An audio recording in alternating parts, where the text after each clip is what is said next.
I'm always on planes. I don't know how they did it, ladies and gentlemen, but they have found a way to make flying even more humiliating than it was before. I mean, okay, I know they have to board first class, but they have so many levels that they have to board before you get on. It's like, you know, it's first class and business class and gold and silver and copper and nickel and platinum pro and MacBook Pro. It was just went on.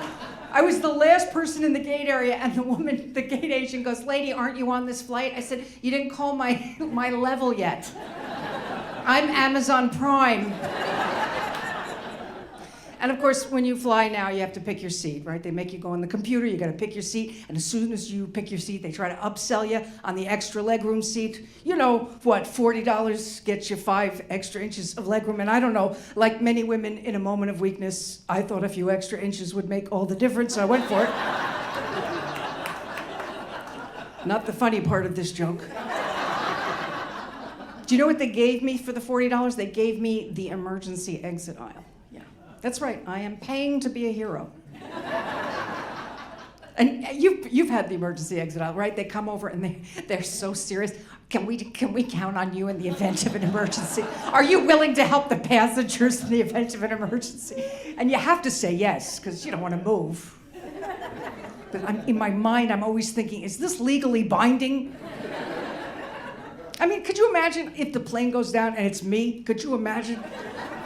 People will try to get out and be like, did you pay for this extra legroom? Yes, I see you're on fire, but I gotta make my money back. I'm on the plane, this happened just a few weeks ago, and you know how you get the cookie and the beverage on a flight, right? A cookie and a beverage. Well, I slept through the cookie and the beverage. Yes, I was very disappointed, and then a miracle happened, and the guy came back up the aisle with his cart, and he stopped 2 rows in front of me to talk to a passenger, and he left his cart next to my chair. And I am looking at a stack of cookies, and I gingerly reached out and I took a pack of cookies, and in that moment that I took the cookie, the flight attendant and I made eye contact. And I knew I was in trouble. He came over to me with his attitude, and he's like, "You are the rudest passenger I have ever had." And I was like, "Really? Is today your first day?" Because I can direct you to 37 videos of rude passengers that would make this interaction look like a rom-com. I took a cookie, a free cookie, my cookie. I grabbed a pack of cookies. I didn't grab the cockpit door. You want to see rude passengers? Be glad you don't have to duct tape me to the chair. You seen that one where they duct tape them? It's the best. That's my favorite one. I can watch. I changed planes in London recently, and if you ever changed planes in Heathrow Airport, I don't recommend it. I had 7 hours to kill, and I went into every store, and I went into one of their stores. It's called The Body Shop. You know this store, The Body Shop? Okay, so it comes from England. They have a cream for every part of your body in the store. They have foot cream, ankle cream, wrist cream, elbow cream. They had nipple cream. Nipple cream! And you know what was scary? They had a tester for it.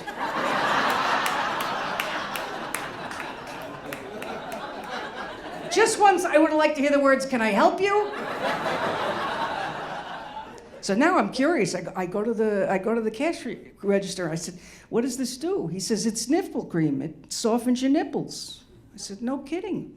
All these years, I thought they wanted them hard."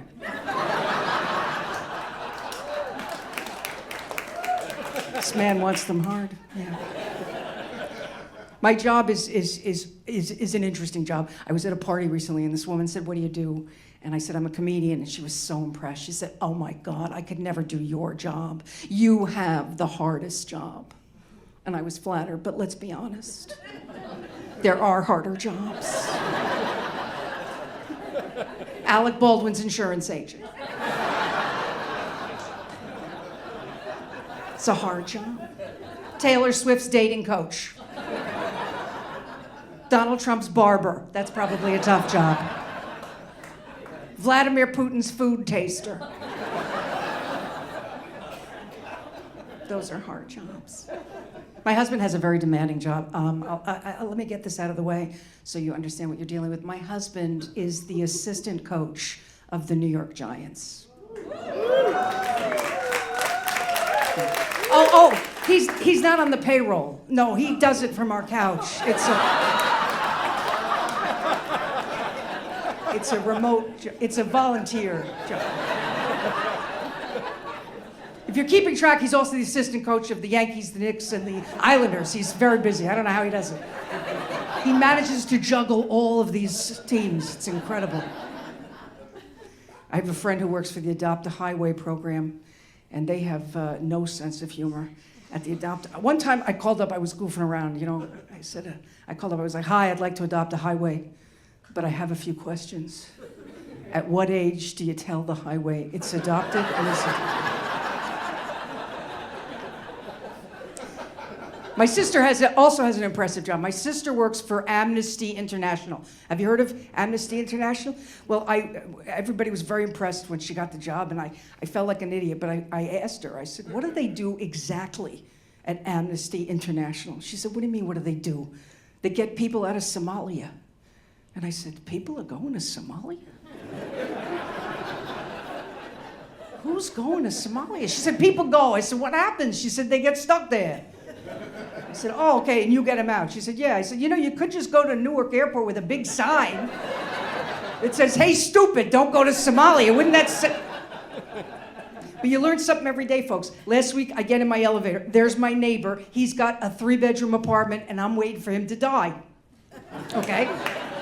And he's got luggage. I said, "Where you going?" And he said, "Bermuda." I said, "Bermuda? You should go to Somalia. That is the hot new..."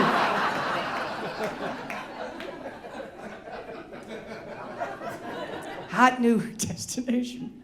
I have an addiction to online shopping. You know, for a lot of us, it happened during the lockdown. I got hooked. Anybody else love that? Right? It's the best. You know, when you're a woman of a certain age, you don't always sleep through the night, and trust me, you can do a lot of damage at 4 o'clock in the morning. Here's the one thing I don't like about the online shopping experience. Maybe you feel this way too. You know when you're on the last page and you're checking out and you're gonna pay, right? At the very bottom, they always ask you if you have a promo code, which tells you somebody has a promo code. And it's not me. I don't know who gets this code. It's easier to get the nuclear codes than to get one of these promo codes. You Googled the code, right? Everybody Googles the code? Sure. You go. Sometimes I go incognito on Chrome so they don't know it's me Googling the code. Whatever you find online, you type it in, invalid code, expired code. One time I was so determined to get a discount, I just sat there for an hour making up codes. 10 off, 20 off, spring 20, spring 15. I save, you save, we all save. Finally, I typed in, "eat me," and I got 15% off.